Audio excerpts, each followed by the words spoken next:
ვუყურებთ, მაგრამ ვერ ვხედავთ. ვამჩნევთ, მაგრამ ვერ იდებით. ვპირდებით, მაგრამ გვავიწყდება. დროა შევიცვალოთ მენტალობა. დროა გავიგოთ მათზე მეტი და ვუთხრათ, ჩვენ აქ ვართ. ფართომასშტაბიანი სოციალური რადიო პროექტი იმედზე. ნინო მეუნარგიასთან ერთად. ჩვენ აქ ვართ.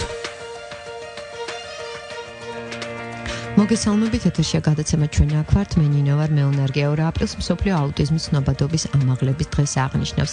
რა არის აუტიზმი, დაავადება თუ მდგომარეობა, რა უნდა ვიცოდეთ აუტიზმის შესახებ? რამდენად მნიშვნელოვანია ადრეული ინტერვენცია, როგორია სახელმწიფოს მიდგომა? ამ თემებზე ისაუბრებენ ჩემი გადაცემის სტუმრები, ილიას უნივერსიტეტის პროფესორი, კლინიკური ფსიქოლოგი ქალბატონი ქეთევან მაყაშვილი, მშობელი ქეთევან გოლაშვილი. დიდი მადლობა ქალბატონებო მობრძანებისთვის, თემა ძალიან აქტუალური, საინტერესოა. მე როგორც აღნიშნე 2 აპრილს მსოფლიო აუტიზმის ცნობადობის ამაღლების დღეს აღნიშნავს. ქალბატონო ქეთევან, მოდით დავიწყოთ თავიდან. რა უნდა ვიცოდეთ აუტიზმის შესახებ? გამარჯობათ, მოგესალმებით, დიდი მადლობა მოწვევისათვის და ვუნდები თქვენს კითხვას. იცით, ეს ცნობადობის დღე სხვადასხვა დარღვევებთან დაკავშირებით არის ხოლმე, ხომ ეს მაგრამ აუტიზმთან დაკავშირებით იგი ერთი უფრო დიდი ისტორიის მქონეა თვითონ საქართველოშიც და ალბათ ძალიან მნიშვნელოვანია რომ ვიცოდეთ აუტიზმის შესახებ, ვინაიდან თვითონ სპეციფიკა ამ მდგომარეობის არის რამდენადმე დამაბნეველი. ადამიანები, რომლებიც განიცდიან ამ პრობლემას, აუტიზმს, ისინი ერთი შეხედვით ტოვებენ უცნაური ადამიანების შთაბეჭდილებას. განსაკუთრებით ბავშვების შემთხვევაში, ვინაიდან ჩვენ გვაქვს ესეთი განწყობები, რომ ბავშვს ბევრი რამ ვთქვათ, ბევრ რამეზე დაფუჭოთ თვალი, ხო? ვინაიდან ბავშვია, გაიზრდება, ეხლა ასეთია და მერე ის თვითონ გამოასწორებს თავის ქცევას თუ განვითარების მიღწევებს. და აი სწორედ ამიტომ არის, რომ აუტიზმთან დაკავშირებით განსაკუთრებით გაურკვევლობა იჩენს ხოლმე თავს. ფიზიკური თვალსაზრისით ეს ბავშვები ფაქტობრივად არ განსხვავდებიან სხვა დანარჩენი ბავშვებისაგან, არ ვიცი, შეიძლება ეს ჩემი სუბიექტური აღქმა, თუ არ ვიტყვით, რომ ისინი ძალიან მომხიბლელებიც კი არიან. ანუ მოტორული შეფერხება არ აღინიშნება ამ შემთხვევაში. არ აღინიშნება, არც რამე გარეგნული ნიშნები, ვთქვათ, გამომეტყველების. ეს ყველაფერი არ არის, ძირითადი პრობლემა ეს არის ქცევა. ქცევა, რომელიც თუ ძალიან გაცნობიერებული არ არის ადამიანი, შეიძლება ადრეულ საფეხურებზე, ბავშვის განვითარების ადრეულ საფეხურებზე შეიძლება არც მიაქციოს ყურადღება. რა პერიოდს მოიცავს? ეს ადრეული საფეხური, როდესაც მშობელი არ აქცევს ყურადღებას. ხო, აი როდესაც არ აქცევს, ყველაზე ხშირად. თუმცა ჩვენ ვლაპარაკობთ აუტისტურ სპექტრზე, რაც ნიშნავს, რომ თავისთავად გამოვლინებების ვარიაციულობა, რომ ნაირსახეობა არის ძალიან დიდი. მაგრამ სიხშირის მიხედვით ყველაზე უფრო ხშირად მშობლების, ასე ვთქვათ, აი წითელი შუქი ხო აინთება, რომ უკვე რაღაცა ისე არ არის, მოდის 2.5-3 წელზე. და იცით, ძალიან ისეთი დრამატულია ხოლმე ეს, რატო? იმიტომ რომ ხშირად მშობლებს აქვთ ესეთი შთაბეჭდილება თავის ბავშვებზე, რომ ისინი არა მარტო არიან აბსოლუტურად უპრობლემოები, არამედ განსაკუთრებულად წინსწრები განვითარების მქონენი არიან. მინდა გითხრათ, არაერთი შემთხვევაში, ხო, ასე ჩივილი, ყოველ შემთხვევაში ინფორმაცია ამის შესახებ. და ეს არის ძალიან დრამატული გადასვლა, რომ მე მგონია, რომ პირიქით ყავს განსაკუთრებულად ნიჭიერი, განსაკუთრებულად სრულფასოვანი ბავშვი და უეცრად, აი თვალსა და ხელშუა, ხო გესმით ეს როგორი მდგომარეობაა? ეს ყველაფერი იწყებს უკუგანვითარებას. და აი მე მესმის რამხელა ტრავმატიზაცია, ხო ეს ასია და ხშირად ვინაიდან ჩვენ ფსიქოლოგებმა კარგად ვიცით როგორ მუშაობს ტრავმა ზოგადად ადამიანზე, როგორ ხელები ეშვება მას, ხო?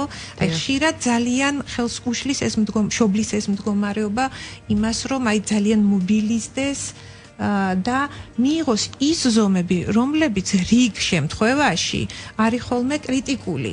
ანუ შეიძლება შეცვალოს მართლაც ბავშვის ბედი. მისი შემდგომ ცხოვრებაში, დასრულობაში, სოციუმში ინტეგრირებულობის საკითხი. როგორც კი მშობელი დადგება იმ რეალობის წინაშე, რომ ბავშვი არის აუტისტური სპექტრის წარმომადგენელი. რა უნდა გააკეთოს? ვის უნდა მიმართოს? წესით მე ვფიქრობ, რომ მშობლის გარდა პირველადი ჯანდაცვის რგოლის ექიმებიც აგრეთვე უნდა იყვნენ ჩართულები ამაში და მთლად მშობლებს არ უნდა მივანდოთ ეს ამბავი, იმიტომ რომ ნახეთ, მშობელი რასაკვირველი არის ის ადამიანი, რომელიც ზრუნავს თავის ბავშვს, რომელსაც ძალიან გამახვილებულია გულისყური, ხო? ეს ბუნებრივი პროცესებია, მაგრამ პროფესიონალების პასუხისმგებლობა მაინც პროფესიონალების პასუხისმგებლობაა. და ამიტომ მე ვფიქრობ, რომ კარგი იქნება თუ ეს მინდობილი არ ექნება მშობლის, ასე ვთქვათ, გამახვილებულ ყურადღებას, არამედ პირველადი რგოლის ჯანდაცვის სპეციალისტები და მე ვფიქრობ, რომ უმეტესი მათგანი მაინც ინფორმირებულია უკვე დღეს ამის შესახებ და იქნებიან კიდევ უფრო ყურადღებით იმის მიმართ, რომ ბავშვის პირველი ნიშნები იყოს შემჩნეული. ანუ მშობელმა ინფორმაცია უნდა მიიღოს პერსონალისგან და პედიატრისგან. მე ასე ვთვლი, იცით, როდესაც ჩვენ ბავშვებს და ეს ჩვეულებრივად ხო ჯანდაცვაში ეს ხდება, ხო? პირველადი ადრეული გამოკვლევები ბავშვების ექიმთან ვიზიტი, შემოწმება ზოგადი განვითარების, ხო? აი ამ კონტექსტში ძალიან მნიშვნელოვანია, რომ სწორედ ექიმს კონდეს გახვილებული ყურადღება პირველად ნიშნებზე.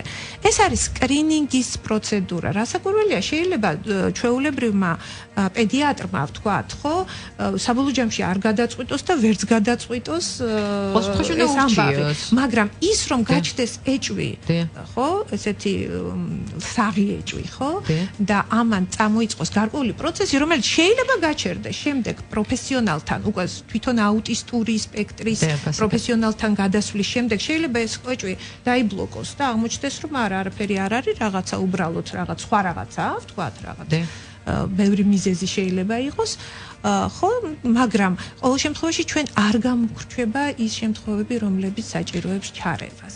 რადგან გადამწყვეტი მნიშვნელობის არის ის თუ როდის იწყება ჩარევა. ანუ მივედით ძალიან საინტერესო საკითხამდე, რამდენად მნიშვნელოვანია ადრეული ინტერვენცია.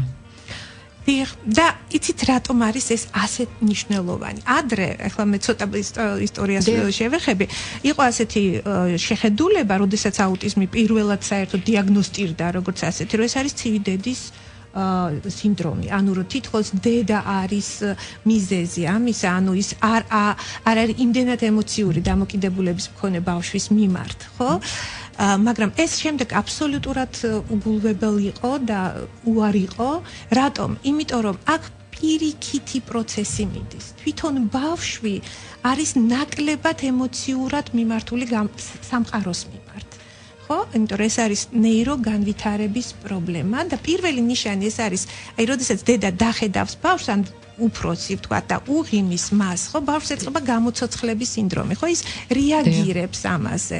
აუტისტური სპექტრის ბავშვების შემთხვევაში ხშირად ეს გამოხმაურება არ არის და ფაქტიურად ბავშვი თვითონ ასწავლის დედას, რომ იყოს ნაკლებად ემოციური. იმის მაგივრად, რომ პირიქით უნდა მოხდეს. ანუ თუ ბავშვი სტიმულს გარედან არ იღებს და არ პასუხობს, პირიქით სტიმულაცია კი არ უნდა შენელდეს, არამედ უნდა გაძლიერდეს მისი სტიმულაცია. სწორედ ამ პრინციპზეა აგებული პირველადი ჩარევები. და რამდენად მნიშვნელოვანია გარემო, ანუ გარემო ახდენს თუ არა გავლენას. რასაკვირველია, სწორედ ამას ვამბობ, პირველადი ჩარევა ეს არის კარგად ორგანიზებული გარემო, რომელიც წინააღმდეგობას უწევს ბავშვის ამ თანდაყოლილ, ხო, აი ესეთ თავისებურებას, რომ ჩაიკეტოს გარემოს მიმართ, ხო, შეზღუდოს სტიმულები, ხო, მომდიმარე სტიმულები. ამ ბავშვებს აქვს კომუნიკაციის პრობლემები. დიახ, რასაკვირველია, არსებობს ასეთი ყველას, ცნობილი ტრიადა, ამიტომ რომ ხო ვთქვით, რომ ეს არის სპექტრი, ანუ გამოვლინებები შეიძლება იყოს ძალიან მრავალფეროვანი, მაგრამ არის ის აი ძირითადი, რომელიც ყველგან არის, ხო. ეს არის ეს კომუნიკაციური პრობლემები, ეს არის ვთქვათ სიახლისადმი, ვთქვათ შიში და არ განრიდების სურვილი. ახალი სიტუაცია არ მოსწონს ასეთ ადამიანს და ბავშვს. და მესამე ეს არის სპეციფიური მეტყველება, ხო, მეტყველების სპეციფიური განვითარება, რომელიც სხვათა შორის, აი შეიძლება იყოს თვითონ აი ეს სიტყვათა მარაგი შეიძლება იყოს ძალიანაც დიდი. გარკვეულ შემთხვევებში, მაგრამ აი ეს მიმართვა, ხო? აი როგორც ჩვენ ვიყენებთ მეტყველებას, ხო, ჩვენ ვიყენებთ ძირითადად კომუნიკაციისთვის. ანუ მათ აქვთ პასიური მეტყველება, ასე ვთქვათ. ყველას არის, არსებობს საერთოდ არამეტყველი აუტისტი ადამიანებიც, რომლებსაც საერთოდ არ აქვთ მეტყველება. ეს ერთი ფორმაა, მაგრამ მათაც კი, ვისაც აქვს მეტყველება, ანუ მეტყველების არსებობა არ უნდა ჩავთვალოთ, რომ ეს ყველაფერი წესრიგშია. გასაგებია. რაც შეეხება შეკითხვების ავტომატურ გამეორებას, ხო, მათთვის დამახასიათებელია, დიახ. აგრეთვე ერთს ვერ ვაპარაკობთ, რომ მეტყველების სპეციფიური ფორმა, აი სწორედ ამას გულისხმობთ, რომ აქ არ ვლაპარაკობთ იმაზე, მიუხედავად იმისა, რომ შეიძლება საერთოდ არ იყოს მეტყველება, ხო, მეტყველების არსებობის პირობებშიც იგი ძალიან ნიშანდობლივ თვისებებს სპეციფიურ თვისებებს ატარებს. გავრცელებულია ეს მოსაზრება, რომ ვაჟებში მეტად აღინიშნება აუტიზმი ვიდრე გოგონებში. და ეს რასთან არის დაკავშირებული? აუტიზმთან დაკავშირებით ძალიან ბევრი რასთანაა ნიშანია, თუმცა ფაქტობრივად რასაკვირველია ეს მართლაც ასეა. გოგონები უფრო იშვიათად განიცდიან ამ პრობლემებს და იცით თვითონ გამოვლინების ფორმებით შედარებით უფრო მსუბუქია. კარგით, ამ თემაზე საუბარს ჩვენ რეკლამის შემდეგ განვაგრძობთ ასე რომ დაგველოდით. ფართომასშტაბიანი სოციალური რადიო პროექტი იმედზე. ნინო ლეონარგიასთან ერთად. ჩვენ აქ ვართ. მე დაგიბრუნდით სტუმრებთან ერთად შეგახსენებთ დღეს ჩემი გადაცემის საუბრის თემა აუტიზმი 2 აპრილს მსოფლიო აუტიზმის ნობადობის ამაღლების დღეს აღნიშნავს. სტუმრები ბრძანდებიან ილიას უნივერსიტეტის პროფესორი, კლინიკური ფსიქოლოგი ქალბატონი ქეთევან მაყაშვილი, მშობელი ქალბატონი ქეთევან გოლაშვილი.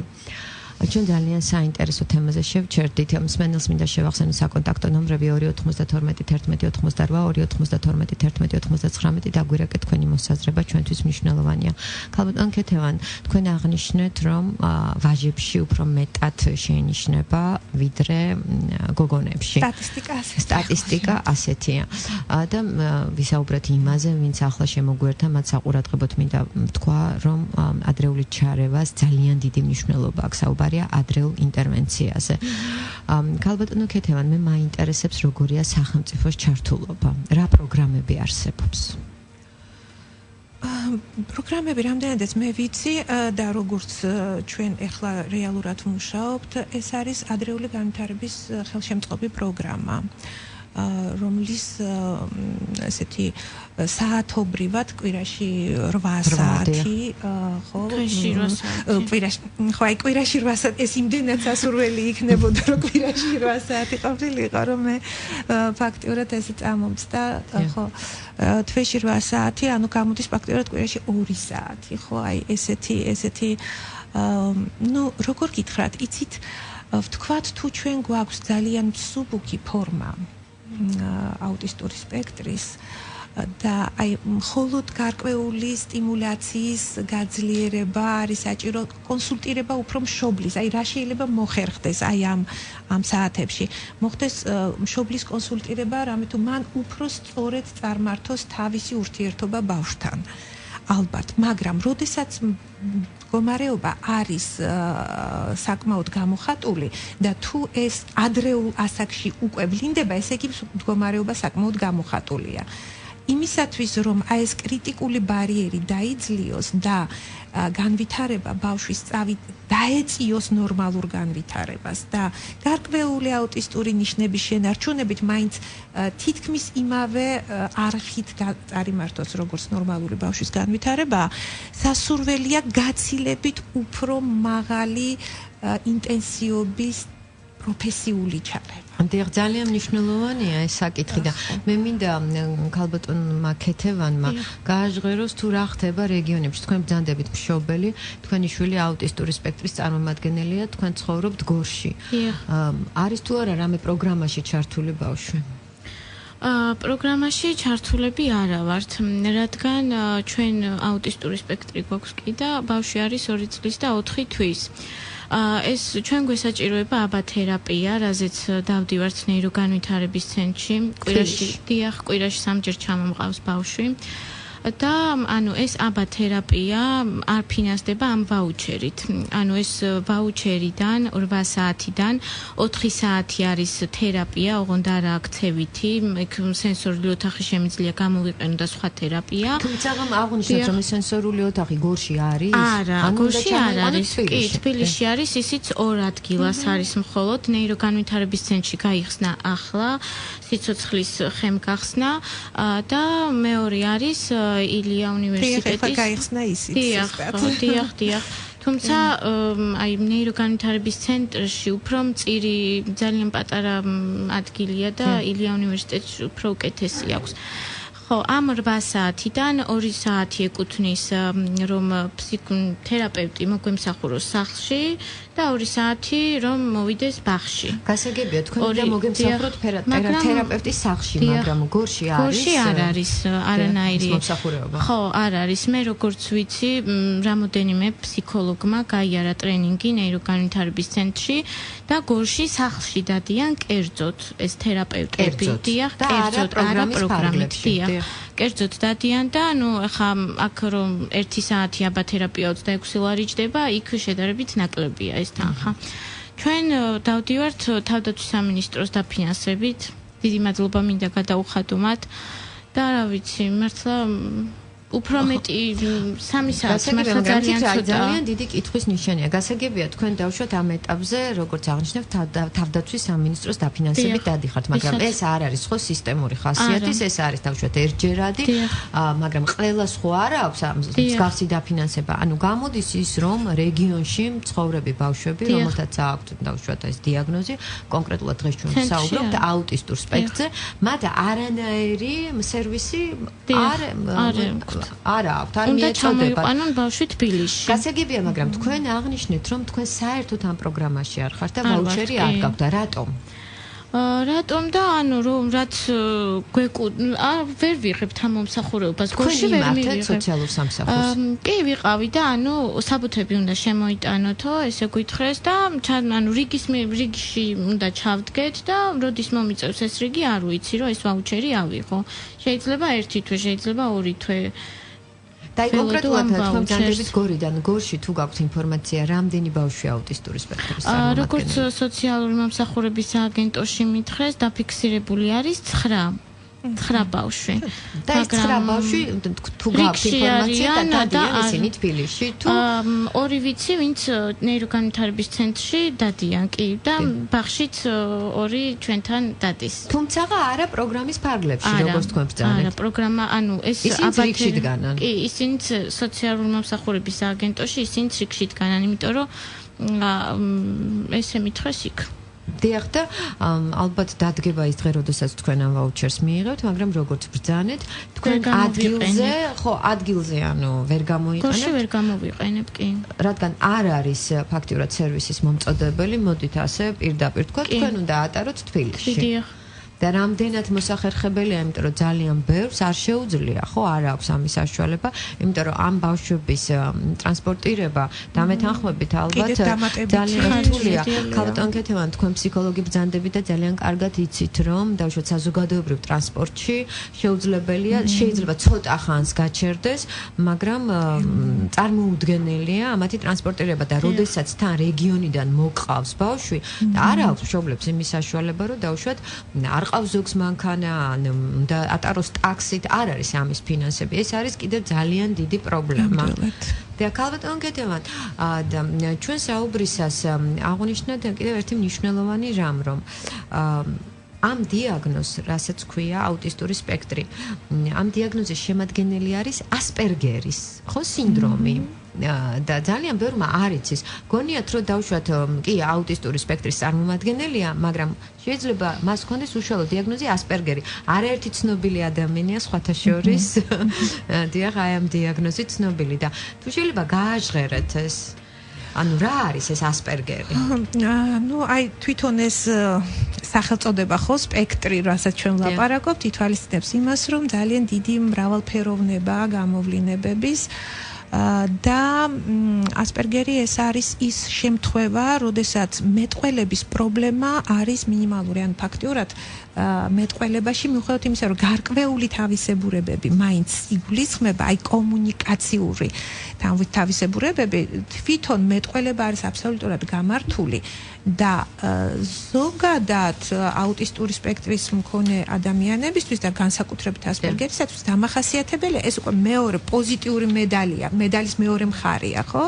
აი ძალიან კარგი ესეთი სისტემური აზროვნება, ვთქვათ მეხსიერება კარგი, ან რაღაცა სპეციფიური ნიჭიერება შეიძლება კონდეს, რაღაცა ცალკე.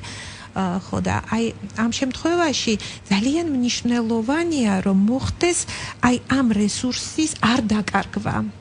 იმიტომ რომ ჩვენ კომუნიკაციური საზოგადოება ვართ, ხო, ჩვენ ერთმანეთით ვცხოვრობთ, ერთმანეთთან ვურთიერთობთ და ამითი ვახორციელებთ ჩვენს რეალურ ცხოვრებას. ამიტომ აი ეს მთელი რიგი უნარები და ძლიერი მხარეები შეიძლება აბსოლუტურად დაკარგულ იქნას, იმიტომ რომ უბრალოდ ადამიანი, ვთქვათ, კარგად ვერ გრძნობს, აი როდის გახდა მისი საუბარი, ვთქვათ, მოსაწყენი მეორე ადამიანისათვის.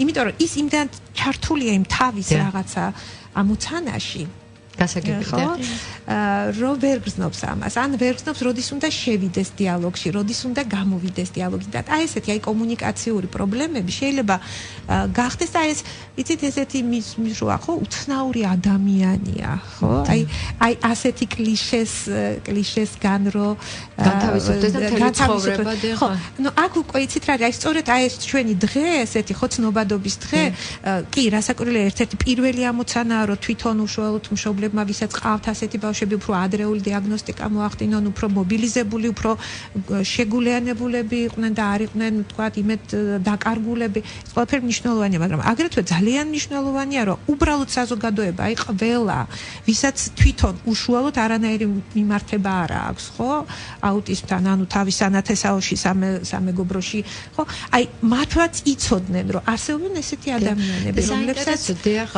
რომლებსაც უბრალოდ უნდა ხო აი უნდა მხარდაჭერა და გარკვეული იცით მიმღებლობა და ეს კიდევ მინდა აღვნიშნო რომ ეს არ არის დაავადება ეს არის მდგომარეობა რასაკვირველია დიაგნოზია მაგრამ ეს არის ქრონიკული მდგომარეობა და გალბატონ კეთევან მაინტერესებს ან თქვენი პატარა არის ასაკი შემახსენეთ 2 წლის და 4 წლის და 4 თვის ბაღში დაკავთ თუ არა და როგორია მიმღეობა ერთი თვეა რაც მივიყვანე კერძო ბაღში დავდივართ თავიდან როგორც ჩვეულებრივ ან ყველა ბავშვს ისე გავუჭირდა მაგრამ ეხა რომ იმყავს ხოლმე მათე გამოვარდებიან ბავშვები ხოლმე და თვითონ პედაგოგიც მეუბნება რომ ბავშვებთან ძალიან კარგად თამაშობს ჩვეულებრივად ჭამს ჩვეულებრივად იძინებს ანუ ეხლა უფრო შეეჩვია თავიდან პირველი 2 კვირა გამიჭირდა დასაძინებლად არ ვტოვებდი და მე მასწავლებელმაც მითხრა რომ დატოვეო ან ბავშვების მიმღეობა არის ძალიან კარგი კი ძალიან ჩემი შვილიც მაგ ბაღში დადის ერთად დადიან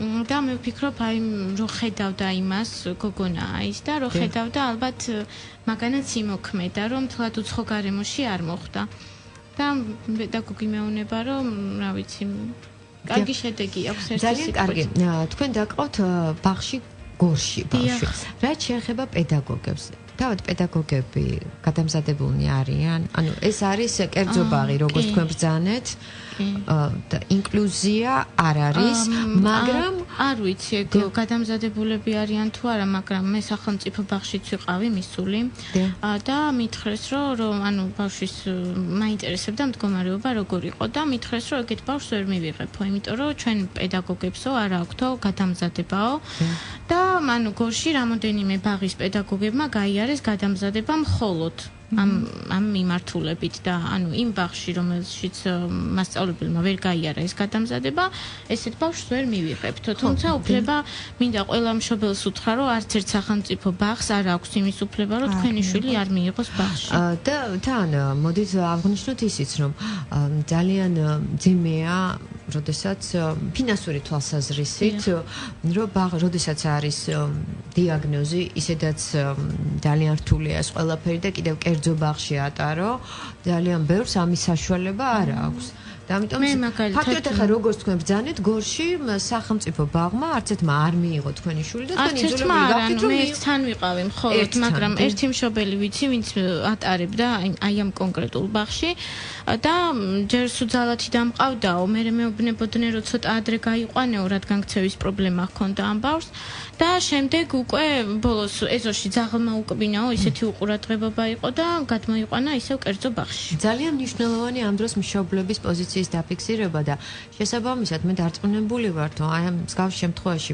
მშობლები მიმართავენ განათლების სამინისტროს განათლების სამინისტრო ნამდვილად მიიღებს შესაბამის ზომებს იმიტომ რომ სახელმწიფო ბაღი ვალდებულია მიიღოს ბაღში და საერთოდ მსგავსი დიაგნოზის მქონე ბავშვი ერთი მასწავლებელი ბაღში ერთი მასწავლებელი მაინც უნდა იყოს გადამზადებული მე ასე ვფიქრობ რომ არ იყოს ეს პრობლემა რომ აი ესეთ ბავშვს ვერ მივიღებ დიახ და რაც შეეხება მომავალს ანუ რასაკვირველია შესაბამისად ბავშვი წავა სკოლაში დიახ და თქვენ აპირებთ გორში ბავშვის მიყვანას იმედია თუ იმის საშუალება მქონდა რომ თქვათ სადმე სხვაგან თუნდაც თბილისში მივიყვან დიახ მაგრამ ფაქტია რომ რეგიონის გაძლიერება აუცილებელია ამ მიმართულებით თქვენთვის ადვილია გორი მაინც ახლოს არის თბილისთან და კი და ვინ ჩორს შეუძლია დიახ ესე მე მაგალითად ვიცი მშობელი რომელსაც 2 წელიწადი ყოველ დღე დაყავდა ბავშვი თბილისში ყოველ დღე სკოლაში არა ქცევით თერაპიაზე ნუ ეს ფაქტიურად შეუძლებელია მაგრამ ამ მშობელმა შეძლო არც ერთი დღე არ ჩაუგდია და ალბათ ანკეტევან მაინტერესებს რაც შეეხება განათლების საკითხს ბაღზე ჩვენ ვისაუბრეთ როგორ სწავლობენ ბავშვები სკოლაში აუტისტური სპექტრის მქონე ბავშვებს გულისხმობ რასაკვირველია იცით რა არის ეს ინკლუზიური სწავლება რასაკვირველია არის სრულიად აუცილებელი გამოსავალი ამ სიტუაციაში საბედნიეროდ ჩვენთან ახლა უკვე ასეა რომ ყველა საჯარო სკოლა ესე იგი იღებს ნუ ნებისმიერი სპეციალური საგანმანათლებლო საჭიროების მქონე ბავშვს მათ შორის აუტისტებს თუმცა აუტისტური სპექტრის ბავშვები ყველაზე უფრო ძნელი შემთხვევაა მასწავლებლისათვის და ვინაიდან ახლა არის ასეთი რეგულაცია რომ ყველა სკოლაში სადაც არის სპეციალური საგანმანათლებლო საჭიროების მქონე ბავშვი უნდა იყოს სპეციალური მასწავლებელი ხო ჩვეულებრივ ჯერჯერობით ისინი არიან ფსიქოლოგები რომლებსაც გადაამზადებენ ხოლმე სპეციალურ მასწავლებლებად და აი სწორედ ეს გადამზადება აუცილებელია იმისათვის რომ მათ შესძლონ ურთიერთობა ზოგადი პროფილის მასწავლებლებთან იმიტომ რომ ზოგადი პროფილის მასწავლებლისთვის ძალიან ძნელია თან წაიყვანოს საკლასო პროცესი და თან მიხედოს ამ ბავშვის ინდივიდუალურ საჭიროებას. ამიტომ კომუნიკაცია სპეციალურ მასწავლებელსა და ზოგადი პროფილის მასწავლებელს შორის უნდა იყოს ძალიან ინტენსიური და ძალიან საქმიანი. ასეთ პირობებში გარდა ამისა აუტისტური სპექტრის ბავშვებისათვის არის სპეციალური ოთახები, რესურს ოთახები, რომელიც მორგებულია სწორედ აუტისტური სპექტრის ბავშვებისათვის და მათი საჭიროებებისათვის. იმისათვის რომ აი ეს თანამშრომლობა ინკლუზიურ სკოლაში სპეციალურ მასწავლებელსა და ზოგადი პროფილის მასწავლებელს შორის შესდგეს რეალურად. წინააღმდეგ შემთხვევაში შეიძლება კონდეს ძალიან ცუდ გამოსავლებთან, იმიტომ რომ ადამიანის ზოგადი პროფილის მასწავლებლის, ასე ვთქვათ, ადვოკატირებას ვეწევი, თუ მას არ ყავს დამხმარე და თუ ის არ არის კარგად გაცნობიერებული საკითხში, მას შეიძლება ნერვებმა უტყუნოს და ამას შეიძლება კიდევ მერე შემდგომ შედეგები. აი რაღაც მინდა დავამატო, რომ როდესაც თერაპიაზე მიყვავს ბავშვი, ის უნდა იყოს გამოძინებული ან ახალ გაღვიძებული. აი ესეთი ის უნდა იყოს, რომ ბავშვს არ ეძინებოდეს, ქარშიოდეს და რამე პრობლემა არ ქონდეს. ჩვენ ყოველ მე თერაპევტს რო დაველაპარაკე, შეღავათი გაგვიკეთა ადგილები საერთოდ არ იყო და ანუ როდესაც იყვიძებს ბავშვი დილით, ეგრევე მოვდივართ თბილისში. და ანუ 40 წუთი რო არის, ჯერ ხო გზაშიც იღლება და ნუ ხანდახან ისე ამთქნარებს ხოლმე, რომ საერთოდ არც არ აქცევს ქცევით თერაპევტს ხოლმე ყურადღებას და ვინც წარმოიდგინეთ, ახლა უფრო შორი მანძილიდან რომ დაყავს წარმოუდგენელია. დიახ, აი რა ვიცი. ხო, ეს არის ერთ-ერთი ძალიან დიდი პრობლემა. დეცით რომ თავარი ჩვენ უნდა ვიყოთ ყველა ორიენტირებული შედეგზე. ის რომ დავუშვათ ჩავიყვანე, ეს მარტო იმას არ ნიშნავს. და ბავშვის საუკეთესო ინტერესზე, აი რასაკვირველია. უნდა მივიღოთ შედეგი და ამიტომ ეს ყველაფერი უნდა იყოს გათვალისწინებული. მე მყავს ხოლმე გზაში ზუსტ ძინავს. და სამწუხაროდ ჩვენი დრო იწურება და მე მინდა ესეთი ოპტიმისტური ნოტით დავასრულოთ. რამდენად მზად არიან ეს ადამიანების შემდეგ იმისთვის რომ შექმნან ოჯახები, იმიტომ რომ მე ვიცი რომ არაერთი ყოველთვის ახლა მშობელი ფიქრობს იმაზე ბავშვის მომავალზე, ხო ჩვენ ახლა კონკრეტულად აქ ბავშვებზე ვსაუბრობდით, მაგრამ დგება ის დრო, როცა სრულდება ბავშვობა. ანუ პერსპექტივა როგორია, თუნდაც კარიერის თვალსაზრისით, თუნდაც ოჯახის თვალსაზრისით, მე მგონია ძალიან საინტერესოა. დიახ, ამას უნდა აუცილებლად მიექცეს ყურადღება, იმიტომ რომ ეს არის ნაბიჯ-ნაბიჯ პროცესი, ხო? აი არის ადრეული დიაგნოსტიკა, ადრეული ჩარევა, მერე სკოლაში ვთქვათ ინკლუზიური განათლება, მაგრამ და იცით რაც უფრო მეტია ჩადებული რესურსი, მით უფრო აუცილებელია რომ ეს რესურსი ბოლომდე გაიყვანო. ანუ არ დაკარგო ეს ყველაფერი, ეს ამოდენა შრომა და ეს ადამიანები მართლა ესე იგი შექმნა ის სიტუაცია, რომ მათ შეძლონ ეს ორი თქვენ ძალიან სწორად თქვით, ორი ძალიან მნიშვნელოვანი საქმის ასე ვთქვათ შეჭიდება. ეს არის დასაქმება და მეორე ეს არის ოჯახური ცხოვრება. რაც შეეხება დასაქმებას, მე ვფიქრობ, რომ აქ საკითხი უფრო წინ არის წასული, იმიტომ რომ ეხლა ძალიან დიდი ყურადღება ეთმობა ზოგადად შეზღუდული შესაძლებლობების მქონე ადამიანების დასაქმებას და ძალიან კარგი იქნება თუ ეს კიდე უფრო დავიწროთ იქნება მორგებული აუტისტური სპექტრის მქონე ადამიანები. სამწუხაროდ ჩვენი დრო ამოიწურა და მე მინდა ჩვენი გადაცემა დავასრულო ინფორმაციით 2 აპრილს 20 საათზე ფილარმონიის დიდ საკონცერტო დარბაზში გაიმართება მშობლების მიერ ორგანიზებული საქველმოქმედო კონცერტი და კონცერტზე შემოსული თანხა სრულად მოხმარდება ბავშვთა მულტიფუნქციური საუნივერსიტეტო კლინიკის განვითარებას. 2 აპრილს მთელი მსოფლიო აუტიზმის ცნობადობის ამაღლების დღეს აღნიშნავს და კიდევ სახელმწიფო სიმბოლოები ლურჯად განათდება. ძალიან დიდი მადლობა ქალბატონების მობრძანებისთვის, საინტერესო საუბრისთვის, მსმენელს ერთი კვირით ვემშვიდობები. კარგად. ვუყურებთ, მაგრამ ვერ ვხედავთ. ვამჩნევთ, მაგრამ ვერ იდებით. ვპირდებით, მაგრამ გვავიწყდება. დროა შევიცვალოთ მენტალობა. დროა გავიგოთ მათზე მეტი და ვუთხრათ, ჩვენ აქ ვართ. ფართომასშტაბიანი სოციალური რადიო პროექტი იმედზე. ნინო მეუნარგიასთან ერთად. ჩვენ აქ ვართ.